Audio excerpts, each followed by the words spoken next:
ಆ ಸ್ಕೀಮ್ ಅಡಿಯಲ್ಲಿ, ಆ ಗ್ಯಾರಂಟಿ ಅಡಿಯಲ್ಲಿ ಜಾತಿ ಕೋಮು ನೋಡಿಕೊಂಡು ಮುಂದಿನ ದಿನಗಳಲ್ಲೂ ರಹಸ್ಯ ಮತದಾನದಲ್ಲಿ ಅಂದ್ರೆ ಅವ್ರು ಓಟ್ ಹಾಕಿದ್ದಾರೆ ಅನ್ನೋದು ಯಾರಿಗೂ ಗೊತ್ತಾಗೋದಿಲ್ಲ, ಅವ್ರಿಗೆ ಗೊತ್ತಾಗೋದಿಲ್ಲ ಸ್ವಲ್ಪ ಹೊತ್ತಾದ್ಮೇಲೆ ಮರ್ತ್ರೆ.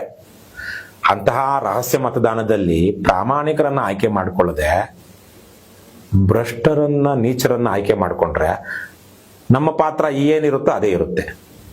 ಸೊ ನಮ್ಮ ಪಾತ್ರ ನಮ್ಮದಲ್ಲ, ನಾವು ಕೆಲಸ ಮಾಡ್ತಿದೀವಿ. KRS ಪಕ್ಷ ಗೊತ್ತಿಲ್ಲ ಅಂತಿಲ್ಲ ಇವತ್ತು ರಾಜ್ಯದಲ್ಲಿ. ನೀವೇ ಹೇಳ್ದಂಗೆ ಬಹಳಷ್ಟು ಜನರಿಗೆ, ವಿಶೇಷವಾಗಿ ದೊಡ್ಡ ದೊಡ್ಡ ಮಾಧ್ಯಮಗಳು ನಮ್ಮನ್ನೇನೋ ನಮ್ಮ ವಿಚಾರಗಳನ್ನ ಬೇಕು ಅಂತಲೇ ಅವ್ರು ಮಾಡ್ತಾರೆ. ಯಾಕಂದ್ರೆ ಅವರೇ ಅಮೇಧ್ಯ ತಿನ್ನೋರ್ ಜೊತೆ ಸೇರ್ಕೊಂಡಿದ್ದಾರೆ.